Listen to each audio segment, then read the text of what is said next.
सादर नमस्कार, सादर जय जिनेंद्र। क्षमा न्यूज चैनल, कहीं भी कभी भी सही और सकारात्मक समाचारों के लिए देखना और सुनना न भूलें। साथ में आपसे विनम्र निवेदन है कि यदि आपने इस चैनल को सब्सक्राइब नहीं किया है तो कृपया अवश्य कीजिए और शेयर और लाइक करना ना भूलें। मात्र के प्रति बुला रहा हूँ कल्पवृक्ष हीलिंग फाउंडेशन की प्रियंका शाह दीदी को, जो कि आज की विशिष्ट अतिथि हैं। जोरदार दोनों हाथ उठा के करतल ध्वनि उनके लिए आए।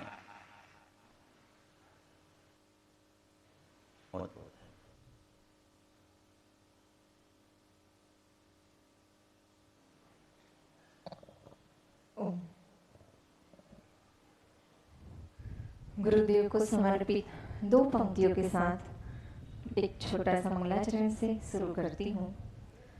धर्म शासन माणिक्यम तपस्वी चक्रवर्तिनम प्रसन्न सागर नामानम महा आचार्य नमाम्यहम्।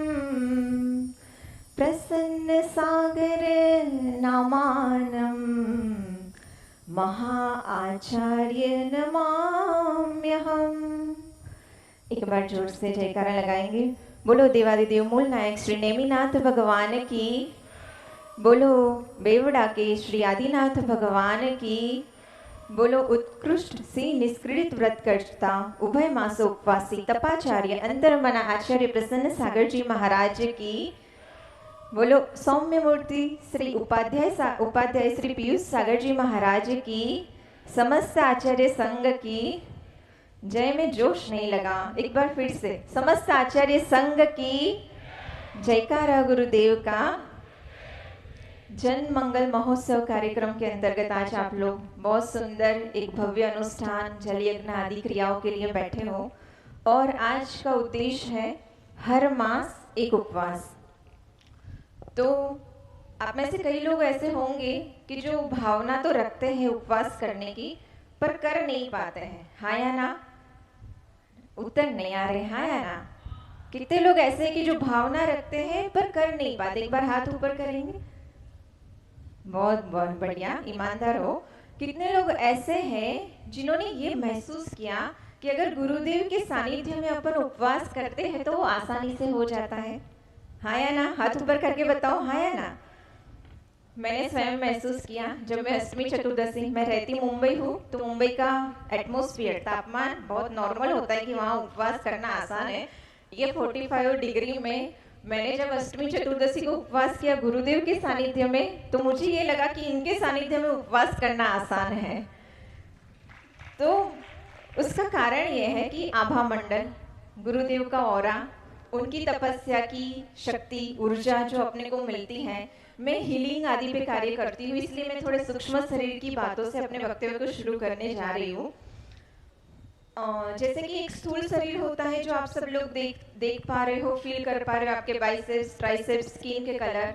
और एक होता है आपका सूक्ष्म शरीर जिसको आप आंखों से नहीं देख पा रहे हो पर शरीर में एग्जिस्ट करता है, अर्थात आपकी आभा मंडल, ऑरा, आपकी जो 3 चीजों से बनती है, आपका खान पीन, आपके विचार और आपकी संगति, और है आपके 7 चक्रास, 7 मुख्य ऊर्जा के केंद्र, जिसमें मैं लास्ट में एक छोटा सा आपको उपवास से कनेक्टेड मणिपुर चक्र का सुंदर ध्यान कराऊंगी।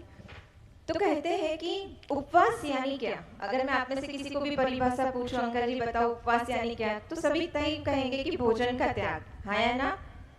राइट?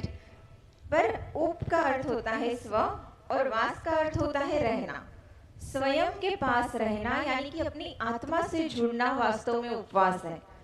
अपन भोजन का त्याग तो कर लेते हैं पर कई बार क्रोध और अहंकार, कषायों का त्याग नहीं कर पाते, तो वो उपवास का सही फल नहीं मिलता। कहते हैं कि गुरुदेव को देख लीजिए, वो इतने उपवास करते हैं और हमेशा प्रसन्न रहते हैं, स्वयं मुस्कुराते हैं और सबको खुश रखते हैं। तो ये होता है सच्चे योगी, सच्चे साधक की पहचान। जैसे आज उपवास, जैसे योग शब्द ले लो तो सबको बाबा रामदेव का चेहरा याद आ जाता है। तो मुझे विश्वास है कि आने वाले भविष्य में विश्व स्तर पर अगर उपवास शब्द बोला जाएगा तो सबको अंतर्मना का चेहरा याद अवश्य आएगा। 557 दिन की उत्कृष्ट साधना वन उपवन पर्वत पे जाके करना बहुत असाधारण बात है। आप एक दिन 1 घंटा मौन पाल के देखो तो अपन नहीं, अपन को लगता है बेचैनी कि कब बोले, इशारा करते हैं, मन में आकुलता होती है, तो कितनी बड़ी अवधि है सोचो। और मैं 4 वाक्य ये बोलना चाह रही हूँ कि भारत मंडपम से शुरू हुआ अभियान, भारत मंडपम से शुरू हुआ अभियान, अंतर्मना गुरुदेव और बाबा रामदेव जी ने मिलके किया ऐलान, हे बंधुजन करो हर मास एक उपवास, जिसकी तारीख भी चुनी साथ, जिसमें अगर मिल जाए आप सबका साथ तो हो जाए ये पावन उद्देश्य साकार आज, तो हो जाए ये पावन उद्देश्य साकार आज। तो कितने लोग आज संकल्प लेते हैं कि हम हर मास में एक उपवास अवश्य करेंगे? एक बार हाथ ऊपर करेंगे। देखो यहाँ पे 3 प्रकार के उपवास हमेशा गुरुदेव बताते हैं। आप जल लेके कर सकते हो। पहला तो निर्जल, 24 घंटे कुछ भी नहीं लेना। दूसरा है आप आवश्यकता हो तो जल लेके कर सकते हो। और तीसरा है एक फल और पानी एक टाइम लेके भी उपवास कर सकते हो। तो इतना आसान है। अगर डॉक्टर बोलेंगे कि आपको ये रोग हो गया है, डायबिटीज हो गया है, मीठा छोड़ दो, तेल छोड़ दो, ये छोड़ दो, तो आप छोड़ेंगे कि नहीं? तो जब precaution is always better than cure, तो कहते हैं गुरुदेव ने ये अभियान जो शुरू किया उसमें कितने लोग साथ देंगे? एक बार जोरदार अपना हाथ ऊपर करके अनुमति दे। कितने लोग आज संकल्प करते हैं कि हर मास में कम से कम एक उपवास तो अपन अवश्य करेंगे। गुरुदेव हर मास में 15 से 18 उपवास हो ही जाते हैं, उनके करते ही है। वो अपने को एकमात्र उपवास करने की प्रेरणा दे रहे हैं। अगर आप देखेंगे उपवास को हर दर्शन ने अध्यात्म से कनेक्ट किया है। जैसे कि अपन जैन दर्शन की बात करें तो उपवास को तप बताया है। तप यानी कर्म की निर्जरा का साधन उपवास है। हिंदू दर्शन में शुद्धि और भक्ति का कारण बताया है, जैसे कि एकादशी व्रत, नवरात्रि के व्रत। अपने पीएम मोदी भी नवरात्रि के 9 दिन सिर्फ नींबू पानी लेते हैं और कुछ नहीं लेते हैं। तो कितनी बड़ी बात है। अपन उतना तो कर सकते हैं, एक दिन तो कर सकते हैं, 9 दिन भले ही ना करें। फिर अलग अलग धर्मों में, इस्लाम में इसको रोजा और रमजान से कनेक्ट किया गया है, ईसाई में इसको लेंट के दौरान वो लोग उपवास करते हैं। ऐसे हर दर्शन ने उपवास को ना धर्म से और अध्यात्म से इसलिए जोड़ा है कि उनको ये समझ में आ गया कि सिर्फ भोजन छोड़ना उपवास नहीं है, उसके साथ बुरे विचार, कषाय, मन की शांति, आत्मा की शुद्धि भी आवश्यक है। अगर आप उपवास करते हो और मन बेचैन रहता है, दिन भर आप चिड़चिड़ेपन में रहते हो, अच्छा नहीं लगता है, तो वो उपवास किस काम का? तो क्या आप लोगों को लगता है कि हमारे पास इतनी शक्ति आ जाए कि उपवास आसानी से हो जाए? हाँ या ना? जोश नहीं है, हाँ या ना? तो एक सुंदर सा अपन ध्यान और हीलिंग से वो एनर्जी को प्राप्त करें।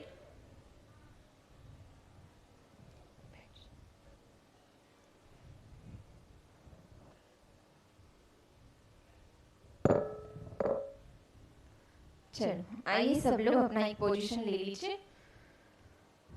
आप लोगों के पास कुछ चीजें आ रही है, वो शांति से आती रहेगी। आप लोग एक सुंदर अनुभूति के लिए तैयार हो जाएंगे। रीढ़ सीधी कर लीजिए, चेहरा सीधा कर लीजिए, आंखें बंद कर लीजिए, मन शांत कंप्लीटली।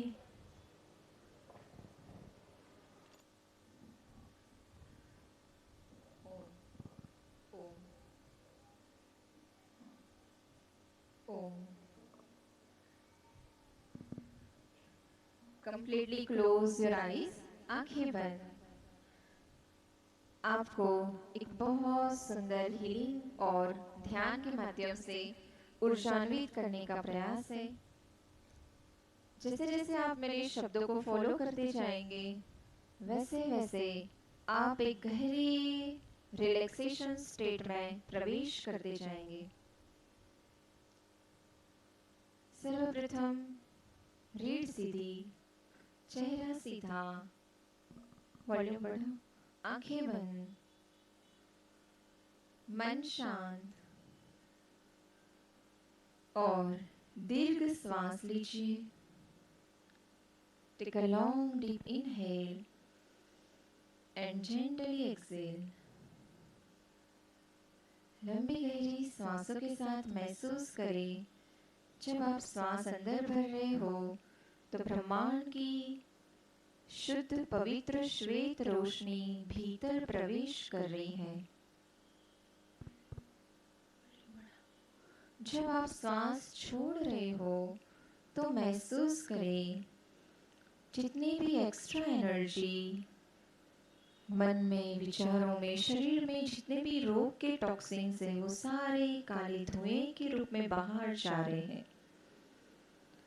हर आती हुई सांसों के साथ शुद्ध ऊर्जा भीतर, हर जाती हुई सांसों के साथ अशुद्ध ऊर्जा बाहर। Completely focus on your breathe, feel your breathe. पूरा ध्यान सिर्फ सांसों के ऊपर। महसूस करो अपनी ब्रीथ को। शरीर के हर एक ऑर्गन्स को, हर एक पार्ट्स को एक्सहेल करते हुए ढीला छोड़ दो। सर्वप्रथम अपने सिर को ढीला कर दो। वहां पे कोई भी खिंचाव तनाव नहीं। अपने कपाल को ढीला छोड़ दो। आईब्रो के मध्य में कोई खिंचाव तनाव नहीं। आंखों को इतना ढीला छोड़ दो जैसे कि पानी में तैर रही हो, एकदम रिलैक्स। और अगर स्पेक्स पहने हैं तो रिमूव कर दो।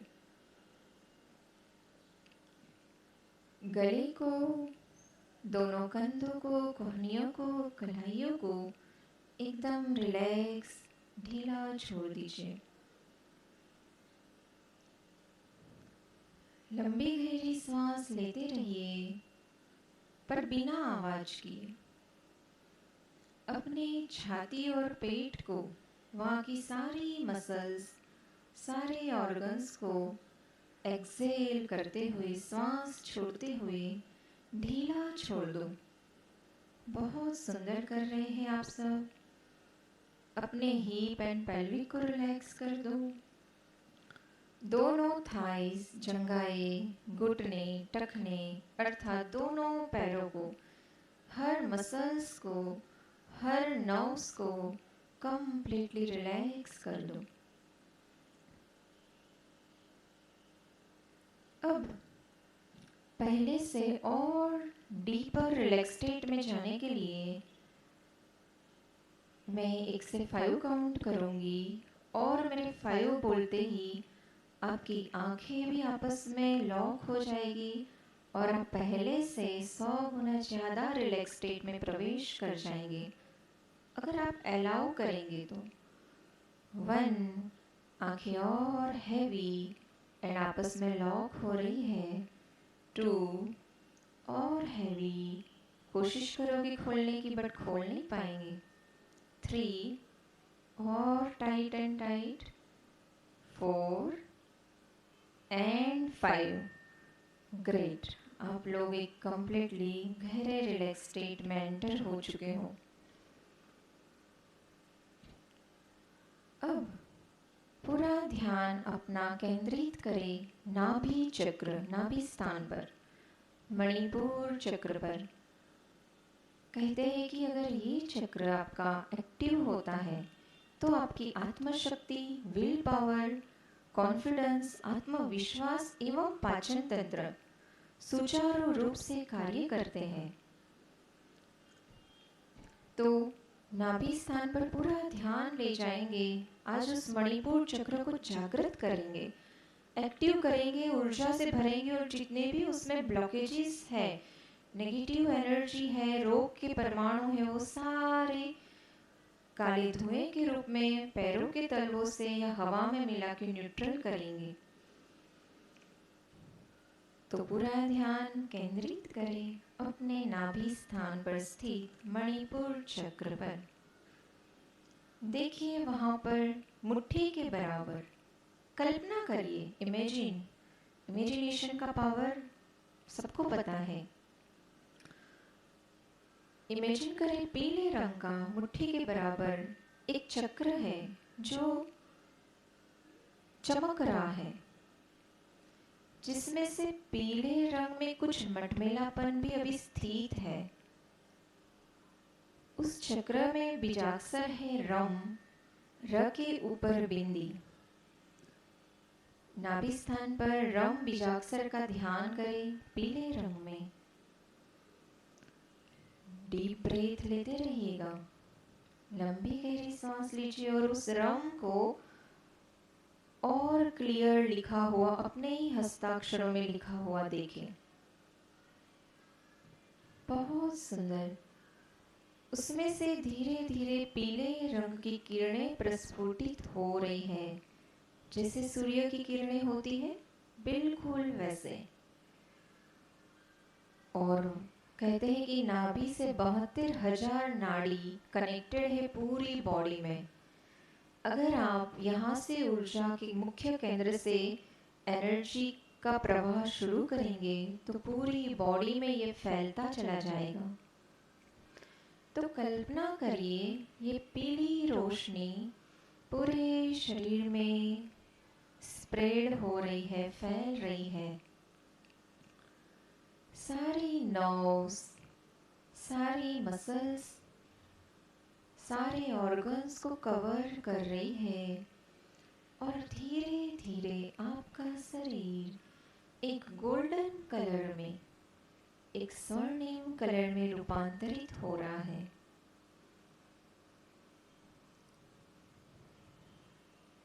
बहुत सुंदर। अब जितना भी मटमैलापन था वो काले धुएं के रूप में उस चक्र में से निकल रहा है। और जैसे जैसे आप मेरे साथ रम बीजाक्षर का चैंट करेंगे, उच्चारण करेंगे, तो पूरी तरह वह चक्र शुद्ध हो जाएगा और एक्टिव हो जाएगा। लंबी गहरी सांस लीजिए और एक साथ चैंट करें, रम।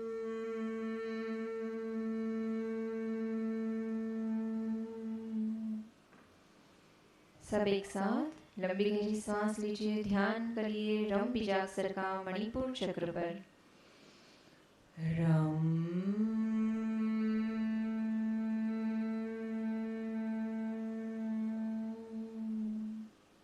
पुनः एक बार, रम।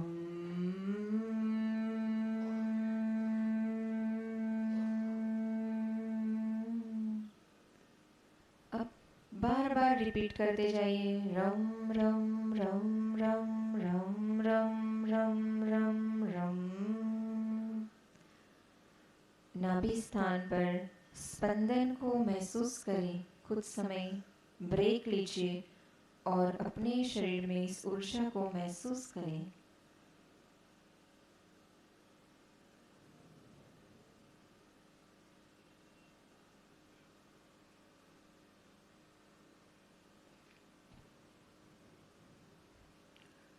पूरी पवित्रता, शांति, शुद्धि हो चुकी है।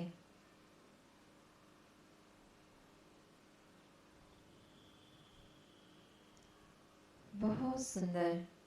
इसी पवित्र शांत ऊर्जा को महसूस करते हुए धीरे धीरे इस ध्यान से लौट आएंगे। दोनों हाथों को रब करेंगे, एक घर्षण, एक गर्माहट उत्पन्न करेंगे और धीरे से अपनी आंखों पे, चेहरे पे लगा लीजिए। एक बार फिर से दोनों हाथों को अच्छे से रब करेंगे, ऊर्जा उत्पन्न करते हुए दोनों हाथों को नाभि स्थान पर लगा लीजिए और रिलैक्स हो जाइए। तो आज आपने ध्यान की ऊर्जा के माध्यम से अपने मणिपुर चक्र का ध्यान किया। ऐसे ही पूरे शरीर के सातों चक्र को शुद्ध ध्यान मेडिटेशन कर सकते हो और इस ऊर्जा को प्राप्त कर, कहते हैं कि भगवान की और गुरु की ऊर्जा जब अपन प्रवेश कराते हैं अपने शरीर में तो हर साधना का मार्ग अपने लिए आसान हो जाता है। जो पूरा संघ यहाँ बैठा है सब तपस्वी है, जो ये दर्शाता है कि कहीं ना कहीं प्रभु गुरु की ऊर्जा से जुड़ने का ही ये फल है। तो 4 पंक्तियों के साथ मैं अपने वक्तव्य को पूर्ण करूंगी। गुरुदेव को समर्पित 4 पंक्तियां। अगर वो मुस्कुराते हैं तो लगता है पूरा संसार मुस्कुरा रहा हो। वो मुस्कुराते हैं तो लगता है पूरा संसार मुस्कुरा रहा हो। वो मौन हो जाते हैं तो लगता है पूरा जगत सुन्न हो चुका हो। वो मौन हो जाते हैं तो लगता है पूरा जगत सुन्न हो चुका हो। वो गाते हैं तो लगता है सातों सुर गा रहे हो। वो गाते हैं तो लगता है सातों सुर गा रहे हो। वो चलते हैं तो लगता है धरती अंबर साथ चल रहे हो। ऐसे वहाँ कोई और नहीं, धरती के भगवान, चलते फिरते तीर्थ गुरुदेव अंतर्मन आचार्य प्रसन्न सागर जी महाराज है। बोलो अंतर्मन आचार्य प्रसन्न सागर जी महाराज की, समस्त आचार्य संघ की, सभी को जय जय। एक बार प्रियंका दीदी के लिए जोरदार करताली। क्षमा न्यूज चैनल देखने के लिए आपको बहुत बहुत धन्यवाद। सादर प्रणाम। सादर जय जिनेंद्र।